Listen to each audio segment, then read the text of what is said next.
Okay, so Charles Barkley made a comment. He's under the hot seat right now about the Breonna Taylor case. He was expressing his opinions on it. Now, he went on to say it was very unfortunate that Breonna Taylor lost her life, due to this raid that went wrong, from these detectives that were breaching in. But he was just saying that we should shift our focus on the boyfriend. He was the one to blame for actually shooting this gun and hitting a cop, and they actually justify what the cop was doing. So, with Charles Barkley, I don't know how much of the details that he went on this particular story. And, as I did more further research, that a warrant supposed to be issued through the judge or the magistrate court, and to get authorization from the police officers to go in. That's why you have surveillance cameras, and I talked about this case before on a couple days ago that they did have surveillance cameras, right, supposedly around the block that she was in on Elliott. But at the same time, though, man, I mean, the person who they was looking for, Mr. Glover, they already had him in police custody. So I guess they was just going to do a huge raid going on, and they end up, I think their whole purpose was trying to get her in questioning, whatever. But it's just a raid that just went really wrong, completely wrong. And missing their knowledge, man. I mean, if someone's breaking into your home, and I don't think Kenneth Walker was her boyfriend that was laying up in bed with her. I mean, just before 1 a.m., man, they didn't know that it was a police officer. Yeah, one of the neighbors did heard police one time, but as Breonna Taylor kept acknowledging them, okay, who is this? Who is this? You should respond. Police, open up. This is the police. Police. I mean, the no knock warrant, whatever, is very illegal. Then on top of that, too, it's very dangerous because now you putting the cops or the detectives at harm, and then you got citizens, and with this whole stupid wanton endangerment. But we're going to go into more in detail about this right now. Is that I'm thinking, like, if someone breaks into your home, right, and you don't even know, it's like 1 a.m. Yeah, you're gonna do everything you can to protect yourself. That's what conservatives believe. I'm gonna do everything I can. I'm at least have a fighting chance to shoot and kill this person because I don't know you, and I'm doing a prank. I'm trying to hurt my family. I mean, the way you coming in is just an unpleasant entry.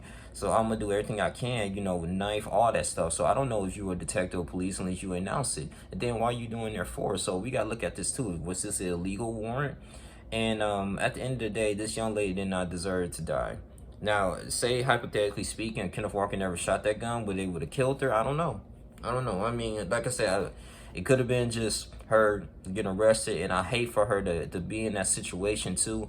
Just dating with an ex-boyfriend. Her boyfriend was doing all these drugs and smuggling like cocaine, fentanyl, all this type of stuff, man. And she was in that predicament, but at the same time, though, she did not deserve to die. She was not put on that death wish, and it's just completely sad right now, man. I mean, as the Attorney General for Daniel Cameron was the Attorney General of Kentucky, it would have been least feasible or ideal to actually charge those individuals at least with second-degree murder or manslaughter. I mean, it's just like in the military or you have ROEs and stuff. Yeah, you might have a mission and everything to go ahead, raid a village or whatever, or you get a specific person. But if you end up killing an innocent person, someone they're related to, if it's not based on the objective, yes, I mean, yeah, it's messed up. Your intentions might not be there, but you shot your weapon and it's crossfire, you hit and killed someone that's innocent. Yes, you should be charged for that, and you will be charged under the UCMJ. And I just feel like it should be, even though you work for the federal government, for the state government and stuff like that, like police officers should be held to a higher standard.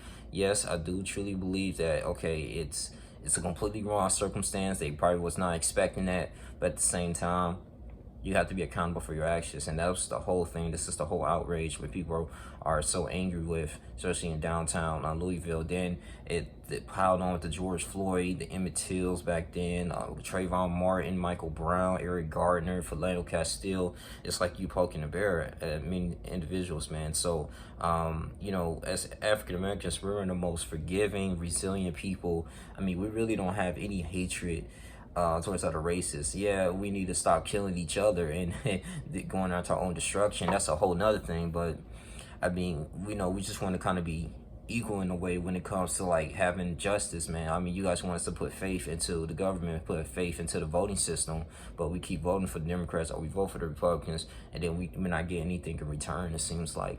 So what can we do? Unplug from the system? And so that's the internal frustration that we have. With Charles Barkley, I mean, I'm not gonna be all other people saying he a coon or anything, man. But he's entitled to his own opinion. But I just feel like this is a murder. This is a murder. And they should be, charged for at least second degree. It wasn't. I won't say first degree because I don't believe it was premeditated, but it's just a raid that just went wrong. There could have been many different ways it could have done. Knock on the door, little stuff like that. Hey, this is the police. We need you to come out. This is the police. And if you would say, okay, this is the police, and he starts shooting, then that's a totally different story. But that's all I really have to say, man. You guys continue to like, comment, subscribe, and share this video.